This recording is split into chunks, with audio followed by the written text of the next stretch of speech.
हाय friends, माझं नाव Tejas Diliprao Kajale. Physics with Tejas sir या चॅनलमध्ये आपलं स्वागत आहे. काल आपण एक नवीन टॉपिक चालू केला होता, नवीन युनिट चालू केला होता, 10वा युनिट, की ज्याचं नाव होतं magnetic effect due to electric current. त्यामध्ये पहिला टॉपिक घेतला होता आपण मॅग्नेटिक फोर्स नावाचा, बरोबर आहे. त्याच्यानंतर आपण पाहिलं होतं लॉरेंट्झ फोर्स. आज आपल्याला पुन्हा एक नवीन टॉपिक पाहायचा आहे, त्याचं नाव आहे सायक्लोट्रॉन मोशन. म्हणजे आज ऍक्च्युली आपल्याला दोन टॉपिक पाहायचे आहेत. एक पाहायचा आहे सायक्लोट्रॉन मोशन आणि दुसरा पाहायचा आहे सायक्लोट्रॉन ऍक्सेलरेशन. ठीक आहे. तर सगळ्यात पहिले सायक्लोट्रॉन मोशन काय आहे हे पाहून घेऊ. आता सगळ्यात पहिले माहित आहे का सायक्लोट्रॉन हे काय असते हे जाणून घ्या. सायक्लोट्रॉन म्हणजे जर समजा एखादा पार्टिकल आहे, हा पार्टिकल ज्या वेळेस आपण मॅग्नेटिक फील्ड मध्ये ठेवतो, मॅग्नेटिक फील्ड मध्ये ठेवल्यानंतर तो काय होतो, एका सर्क्युलर मोशन मध्ये मोशन परफॉर्म करतो. युनराल लक्षात. आणि नंतर त्याची जी स्पीड आहे ती स्पीड काय होत राहते, इन्क्रीज होत राहते. तर त्याला म्हटलं जाते सायक्लोट्रॉन. मग आता सायक्लोट्रॉन मोशन म्हणजे, आता सायक्लोट्रॉन मोशन म्हणजे मी तुम्हाला आताच सांगितलं. काय म्हटलं मी, कन्सिडर करा माझ्याकडे एक पार्टिकल आहे. तो पार्टिकल मी युनिफॉर्म मॅग्नेटिक फील्ड मध्ये ठेवला. पण मॅग्नेटिक फील्ड मध्ये ठेवल्यानंतर काय झालं रे, तो जो पार्टिकल आहे तो particle uniform circular motion perform करून राहिला. ठीक आहे. म्हणजे कन्सिडर करा माझ्याकडे माहिती आहे काय, एक काय आहे मॅग्नेटिक फील्ड आहे.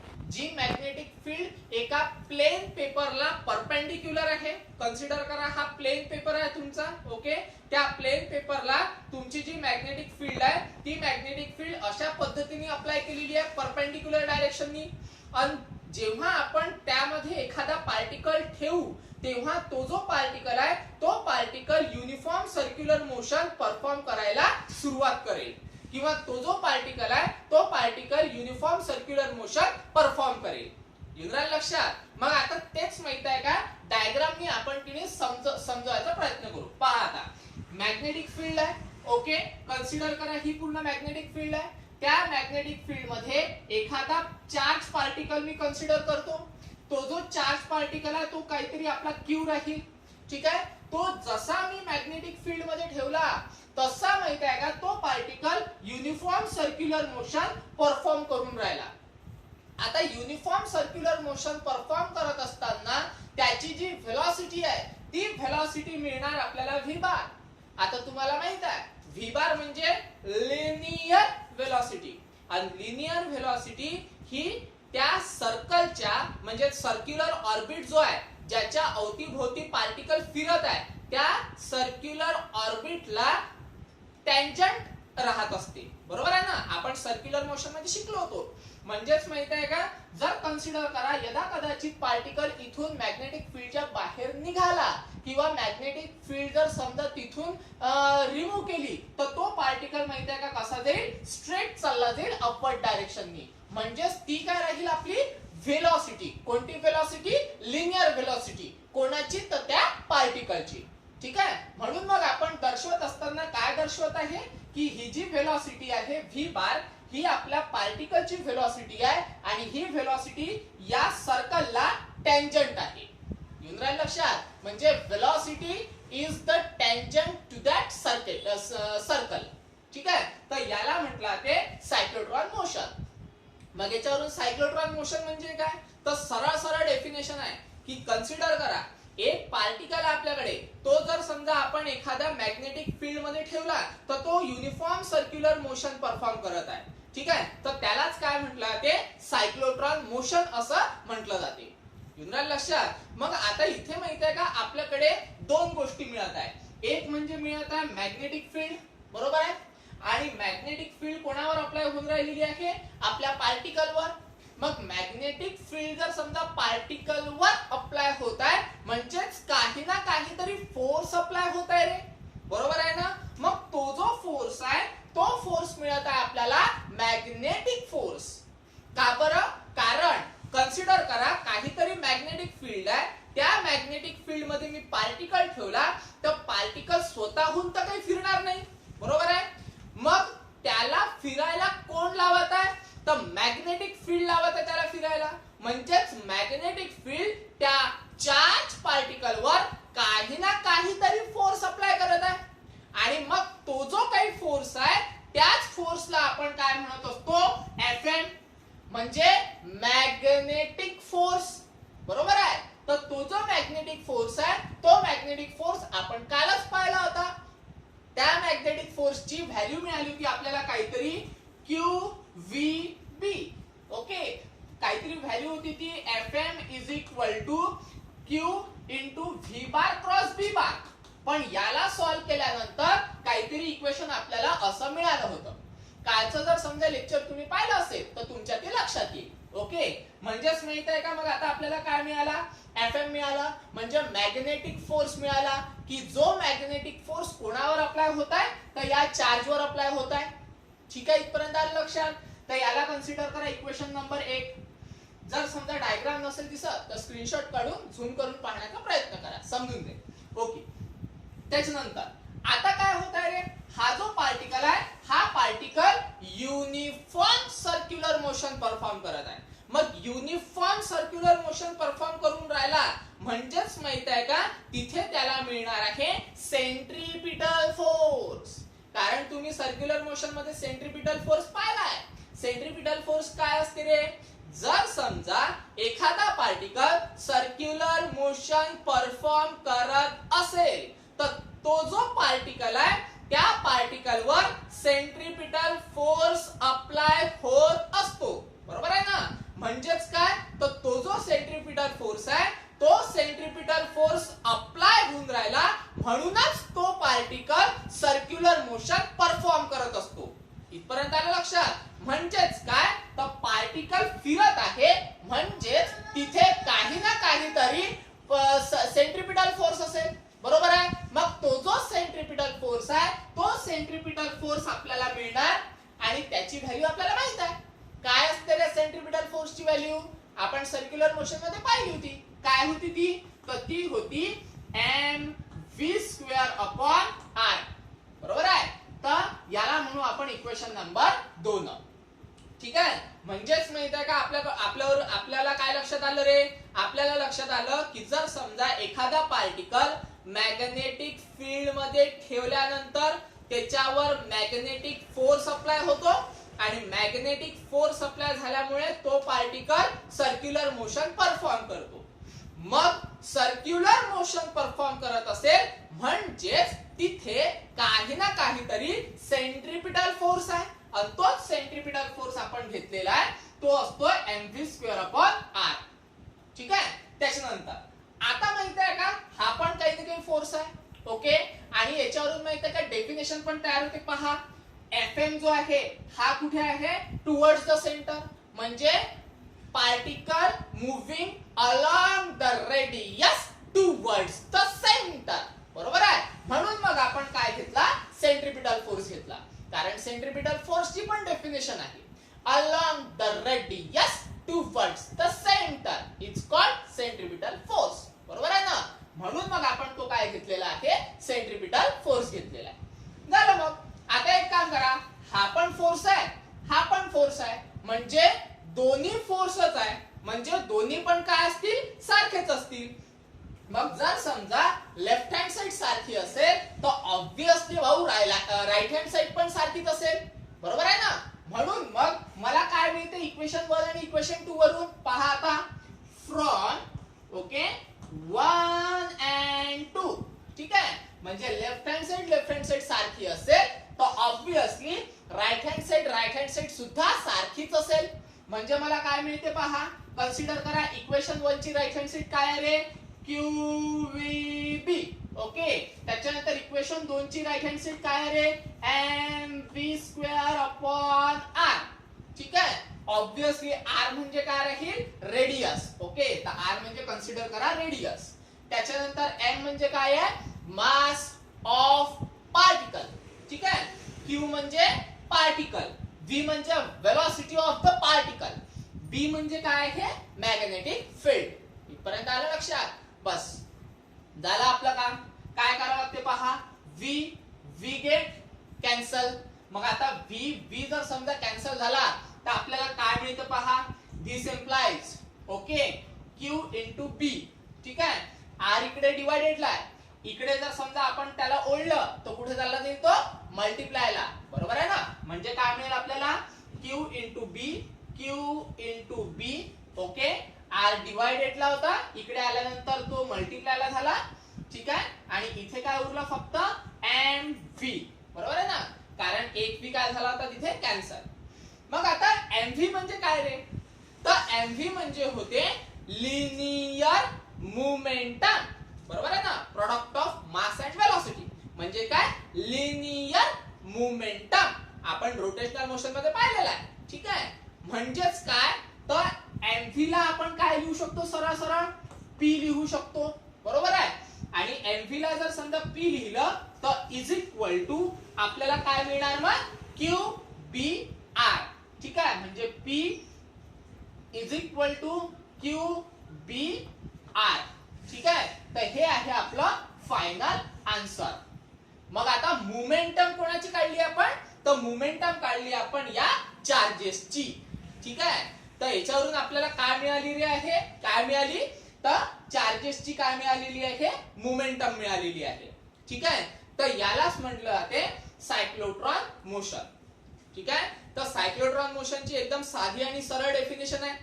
काय असते सायक्लोट्रॉन मोशन, की जर समजा एखादा पार्टिकल आपण मॅग्नेटिक फील्ड मध्ये जर समजा ठेवला तर तो सर्क्युलर मोशन काय करतो, परफॉर्म करतो. आणि त्यालाच आपण काय म्हणतो, सायक्लोट्रॉन मोशन असं म्हणत असतो. ठीक आहे. त्याच्यानंतर मग आपण हे इक्वेशन काय केलं, सॉल्व्ह केलं. युनराल लक्षात. ओके. त्याच्यानंतर आपण पाहणार आहे आता नेक्स्ट टॉपिक, की ज्याचं नाव आहे सायक्लोट्रॉन ऍक्सेलरेशन. आता सायक्लोट्रॉन ऍक्सेलरेशन हा खूप महत्वाचा टॉपिक आहे. ठीक आहे.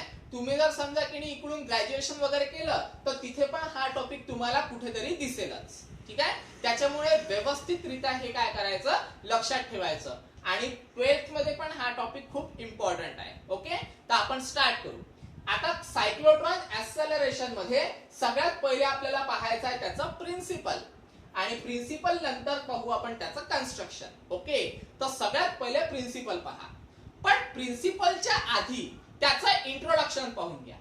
आता इंट्रोडक्शन काय आहे, इंट्रोडक्शन मी थोडंफार माहित आहे का, सायक्लोट्रॉन मोशन सांगत असताना मी तुम्हाला सांगितलेलं आहे. सॉरी.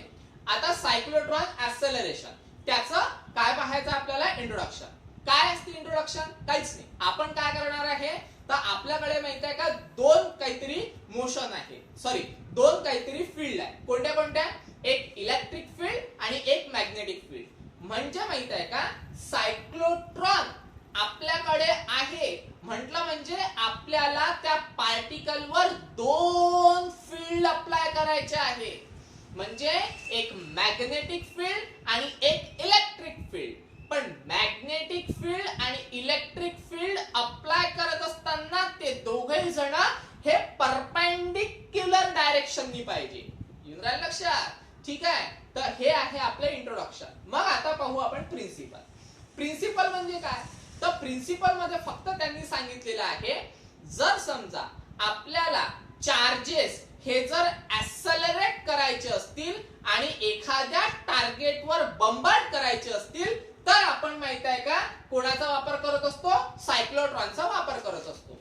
मग आता एक पार्टिकल आहे त्याला ऍक्सेलरेट करायचा आहे, कोणाच्या माध्यमातून रे, सायक्लोट्रॉनच्या माध्यमातून. म्हणून मग याला माहित आहे का नाव दिलेलं आहे सायक्लोट्रॉन ऍक्सेलरेशन. इथपर्यंत आलं लक्षात.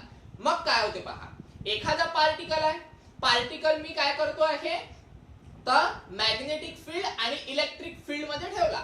मॅग्नेटिक फील्ड आणि इलेक्ट्रिक फील्ड मध्ये ठेवल्यानंतर काय होईल तर त्याचं माहित आहे का ऍक्सेलरेशन वाढेल.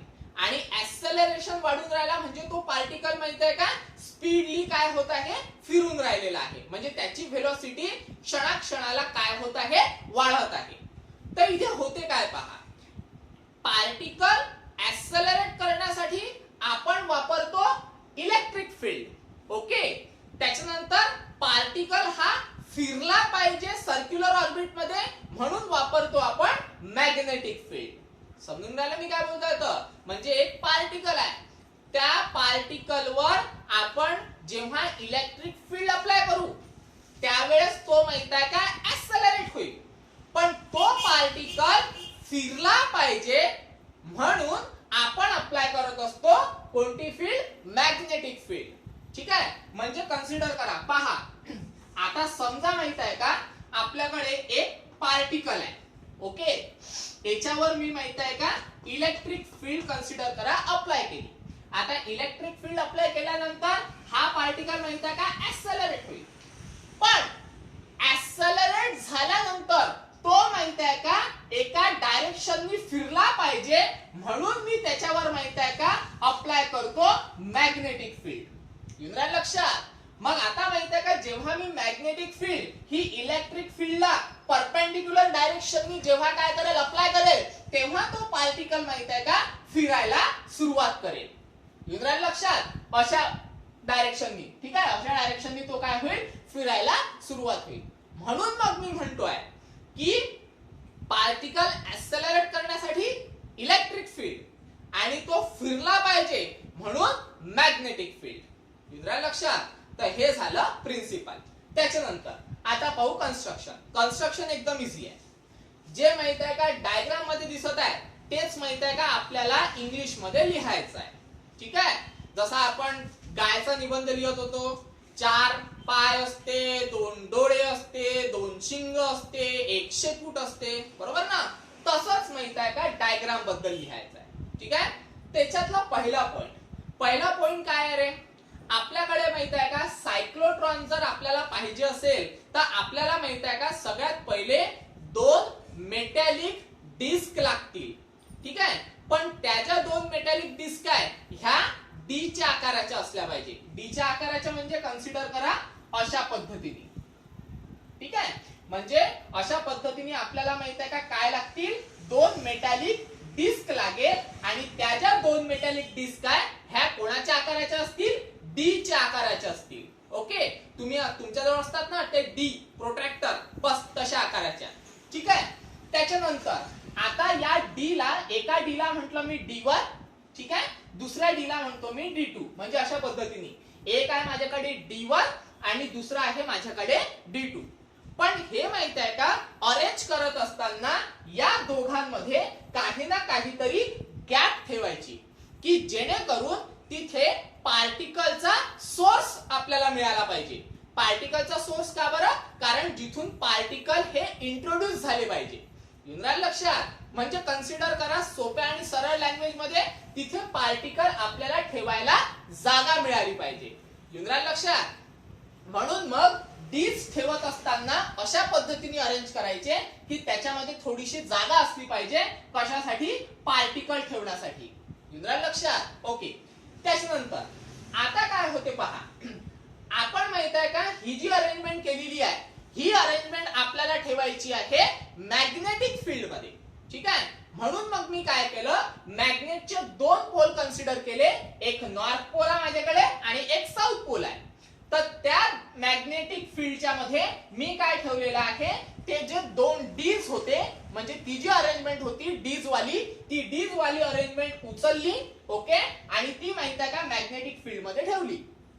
आता मॅग्नेटिक फील्ड मध्ये ठेवल्या कारणाने आपल्याजवळ फक्त सध्यापुरती काय आहे मॅग्नेटिक फील्ड आहे आणि ती जी मॅग्नेटिक फील्ड आहे या पार्टिकल वर काय होत आहे अप्लाय होत आहे.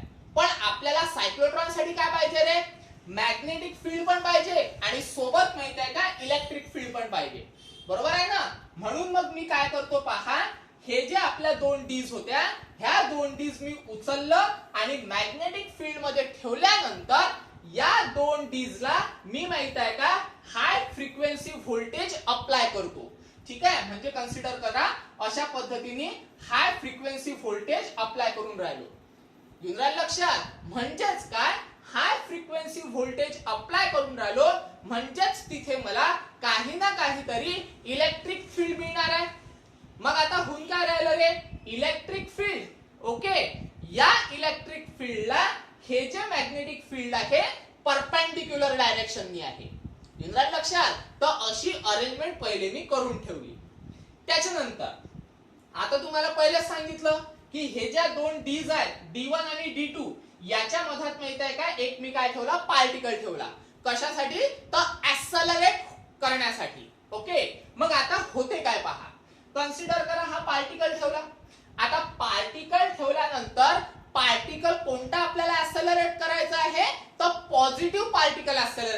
करायचं आहे. ओके, हे लक्षात घ्यायचं की सायक्लोट्रॉन मध्ये आपण निगेटिव्ह पार्टिकल ऍक्सेलरेट करत नाही, यामध्ये आपण पॉझिटिव्ह पार्टिकल ऍक्सेलरेट करू शकतो. ठीक आहे, for example alpha particle, deuteron, ठीक आहे, त्याच्यानंतर प्रोटॉन, अशा सारखेच पार्टिकल आपण याच्यात काय करू शकतो, ऍक्सेलरेट करू शकतो. त्याच्यानंतर आता काय होते पहा, हा पॉझिटिव्ह पार्टिकल आहे कन्सिडर करा. त्याच्यानंतर इथे मी जे इलेक्ट्रिक फील्ड अप्लाय केलं, हे इलेक्ट्रिक फील्ड आहे अल्टरनेट इलेक्ट्रिक फील्ड. अल्टरनेट म्हणजे कधी तो की मायनस राहील, कधी तो काय होईल, प्लस होईल, कधी मायनस राहील, कधी प्लस होईल, त्याला म्हटलं जाते अल्टरनेटिंग व्होल्टेज. ठीक आहे, म्हणून मग याला नाव दिलं मी हाय फ्रिक्वेन्सी व्होल्टेज. पण कोणतं व्होल्टेज राहील ते अल्टरनेट व्होल्टेज, कधी प्लस कधी मायनस, कधी प्लस कधी मायनस. ठीक आहे, तर आता होते काय पहा. ठीक आहे, त्याच्यासाठी एक डेमो डायग्राम काढतो तुम्हाला समजावं म्हणून. ठीक आहे, अशा पद्धतीचं आपलं डीज आहे. ओके, अशा पद्धतीचं आपलं डी आहे. त्याच्यानंतर एक पार्टिकल ठेवला मी इथे, माहित आहे का, अल्टरनेटिंग व्होल्टेज मी अप्लाय केलेला आहे. आता होते काय पहा, हा पार्टिकल माहित आहे का पॉझिटिव्ह पार्टिकल आहे. ओके, आता ज्या वेळेस मी इलेक्ट्रिक फील्ड अप्लाय केलं त्यावेळेस माहित आहे का, हा जो D1 आहे, हा D1 मी निगेटिव्ह वर मेंटेन केला. ओके, आणि हा जो आपला D2 आहे तो मी कोणावर अप्लाय केला, पॉझिटिव्ह वर अप्लाय केला. ठीक आहे, म्हणजे D1 ठेवला मी निगेटिव्ह वर आणि D2 ठेवला मी पॉझिटिव्ह वर. ठीक आहे, अशा पद्धतीने मी काय केली, अरेंजमेंट केली. मग काय होते पहा, आता हा पॉझिटिव्ह असल्या कारणाने D1 पण पॉझिटिव्ह आहे. मग positive positive repel each other. D2 काय आहे रे आपला, D2 पॉझिटिव्ह वर आहे, D1 काय आहे आपला निगेटिव्ह वर. मग सरळ सरळ positive positive repel each other. म्हणजे मग माहित आहे का, हा जो पार्टिकल आहे, हा पार्टिकल कोणाकडे अट्रॅक्ट होईल, निगेटिव्ह कडे, म्हणजे D1 कडे. ठीक आहे, तर D1 कडे अट्रॅक्ट झाला. आता D1 कडे अट्रॅक्ट झाला, पण मॅग्नेटिक फील्ड असल्या कारणाने तो काय होणार आहे, मूव्ह होणार आहे 90 डिग्रीने. इंद्रा लक्षात, मगाशीच मी तुम्हाला सांगितलं होतं, बरोबर ना. का बरं, ज्या वेळेस आपण इलेक्ट्रिक फील्ड अप्लाय करतो त्यावेळेस तो काय होतो, स्ट्रेट फॉलो करतो. ओके, पण ज्या वेळेस आपण मॅग्नेटिक फील्ड अप्लाय करतो, ठीक आहे, इलेक्ट्रिक फील्डला परपेंडिक्युलर डायरेक्शननी, तेव्हा तो माहित आहे का सर्क्युलर पाथ फॉलो करतो. ठीक आहे, तर त्यांनी माहित आहे का सर्क्युलर पाथ फॉलो केली. मग आता कन्सिडर करा, पुन्हा पार्टिकल इथे कुठेतरी आला. मग आता काय होते माहित आहे का, ज्या पोलॅरिटीज आहेत त्या पोलॅरिटीज चेंज होतात. ठीक आहे, म्हणजे हा होतो पॉझिटिव्ह आणि हा मिळतो आपल्याला निगेटिव्ह. मग आता पुन्हा माहित आहे का, हा काय झाला रे, निगेटिव्ह झाला, हा काय मिळून राहिला, पॉझिटिव्ह. तर positive positive repel each other आणि positive negative attract each other. मग पुन्हा हा पार्टिकल माहित आहे का इथे आला. ठीक आहे, तर ज्या वेळेस माहित आहे का तो इथून इथपर्यंत येऊन राहिला तर स्ट्रेट लाईन फॉलो केली. पण आता इथे मॅग्नेटिक फील्ड असल्या कारणाने पुन्हा तो काय करतो आहे, सर्क्युलर पाथ फॉलो करतो आहे. इंद्रायण लक्षात. पण आता माहित आहे का, इथे जो सर्कल होता तो कमी होता, इथे जो सर्कल मिळत आहे तो जास्त मिळत आहे. म्हणजेच काय की जशी जशी माहित आहे का रेडियस ही वाढत जाईल, तसं तसं माहित आहे का आपल्या पार्टिकलची पण व्हेलॉसिटी वाढत जाईल. ठीक आहे, इथे रेडियस कमी होती सेमी सर्क्युलर पाथची, इथे माहित आहे का रेडियस जास्त आहे सेमी सर्क्युलर पाथची. ओके, म्हणजे जशी जशी रेडियस मोठी तसं तसं पार्टिकलची व्हेलॉसिटी वाढत जाईल. ठीक आहे, म्हणजेच मग माहित आहे का हीच प्रोसेस माहित आहे का पुन्हा पुन्हा होते. पुन्हा काय होईल रे, हे पॉझिटिव्ह वर चालला जाईल. ओके, त्याच्यानंतर हा कशावर चालला जाईल, निगेटिव्ह वर चालला जाईल. पुन्हा तेच पार्टिकल माहित आहे का पुन्हा इथे कुठेतरी येणार. मग आता हा पार्टिकल माहित आहे का पॉझिटिव्ह आहे, हा निगेटिव्ह आहे, पुन्हा अट्रॅक्ट होईल निगेटिव्ह कडे. आता इथे माहित आहे का मॅग्नेटिक फील्ड असल्या कारणाने पुन्हा तो माहित आहे का सर्क्युलर पाथ फॉलो करेल. येऊन लक्षात. तर ही स्टेप माहित आहे का पुन्हा पुन्हा पुन्हा पुन्हा होत असल्या कारणाने तो माहित आहे का अशा पद्धतीने पाथ फॉलो करेल. म्हणजे त्याला आपण कोणता पाथ म्हणू, स्पायरल पाथ फॉलो करेल. येऊन लक्षात, अशा पद्धतीने. मग आता माहित आहे का अशी वेळ येईल की ज्या वेळेस त्याची मॅक्झिमम व्हेलॉसिटी आपल्याला मिळेल. ठीक आहे, कारण मी काय म्हटलं, जसं जसं माहित आहे का त्याची जी रेडियस आहे ती वाढत आहे. ओके, तसं तसं माहित आहे का काय होऊन राहिलेलं आहे, त्याची व्हेलॉसिटी पण वाढत आहे. मग एक वेळ अशी येणार की जिथे व्हेलॉसिटी आपल्याला हायेस्ट व्हेलॉसिटी मिळणार आहे, मॅक्झिमम व्हेलॉसिटी मिळणार आहे. आणि जशी मॅक्झिमम व्हेलॉसिटी मिळाली का तो पार्टिकल माहित आहे का सटकन बाहेर काढून घ्यायचा. ओके, मग पार्टिकल बाहेर कशाने काढायचा, तर ही जी इथे माहित आहे का एक प्लेट दिलेली आहे मी, तर या प्लेटला म्हटलं जाते डिफ्लेक्टिंग प्लेट. कोणती प्लेट म्हटलं जाते, डिफ्लेक्टिंग प्लेट असं म्हटलं जाते. ठीक आहे, तर ही जी डिफ्लेक्टिंग प्लेट मिळून राहिली, तर या डिफ्लेक्टिंग प्लेटच्या माध्यमातून तो पार्टिकल सरळ बाहेर काढून घ्यायचा. आणि बाहेर काढल्यानंतर एखाद्या टार्गेटवर काय करायचा, तो बंबार्ड करायचा. ठीक आहे, तर याला म्हटलं जाते कन्स्ट्रक्शन. ठीक आहे, कशाचं कन्स्ट्रक्शन, तर सायक्लोट्रॉन ऍक्सेलरेशनचं. ऍक्च्युअली ते सायक्लोट्रॉनचंच कन्स्ट्रक्शन आहे, पण ऍक्सेलरेशन का बरं म्हणत आहे, कारण माहित आहे का तिथे व्हेलॉसिटी त्याची इन्क्रीज होत आहे. आणि व्हेलॉसिटी इन्क्रीज होऊन राहिली म्हणून तो जो पार्टिकल आहे तो पार्टिकल ऍक्सेलरेट होत आहे. मग पार्टिकल कोणाच्या माध्यमात ऍक्सेलरेट होत आहे, तर सायक्लोट्रॉनच्या. म्हणून मग म्हणत असताना आपण काय म्हणणार आहे, सायक्लोट्रॉन ऍक्सेलरेशन. लक्षात. तर अशा पद्धतीने माहित आहे का आपण सायक्लोट्रॉन ऍक्सेलरेशन हा टॉपिक घेतलेला आहे. ठीक आहे, पूर्ण थेअरी टॉपिक आहे हा, कारण कन्स्ट्रक्शन आणि प्रिन्सिपल आहे म्हणून थेअरी टॉपिक आहे. पण ज्या वेळेस आपण वर्किंग पाहू त्यावेळेस आपल्याला डेरिवेशन सॉल्व्ह करावं लागेल. ठीक आहे, तर हा आहे आपला टॉपिक, कोणता, सायक्लोट्रॉन ऍक्सेलरेशनचा. लक्षात. तर समजला नसेल, ठीक आहे, तर काही डिफिकल्टी असेल तर तुम्ही मला फोन किंवा मेसेजच्या माध्यमातून विचारू शकता. ठीक आहे, अडचणी काही येणार नाही कारण थेअरी टॉपिक आहे आणि लिहायचं आपल्याला या डायग्राम वरूनच आहे. फक्त तुम्हाला कुठे कन्फ्युज होऊ शकते, पोलॅरिटीज वर. ठीक आहे, कारण पोलॅरिटीज कशा काही चेंज होऊन राहिल्या, तर त्याचं सिंपलसा आन्सर आहे. काय आन्सर आहे, की ते जे पोलॅरिटीज आहे त्या पोलॅरिटी चेंज होऊन राहिल्या त्याचं कारण असं आहे की आपण अल्टरनेटिंग व्होल्टेज दिलेला आहे. अल्टरनेटिंग व्होल्टेज म्हणजे पण तुम्हाला माहित आहे, अल्टरनेटिंग व्होल्टेज म्हणजे काय, तर अशा पद्धतीची व्होल्टेज.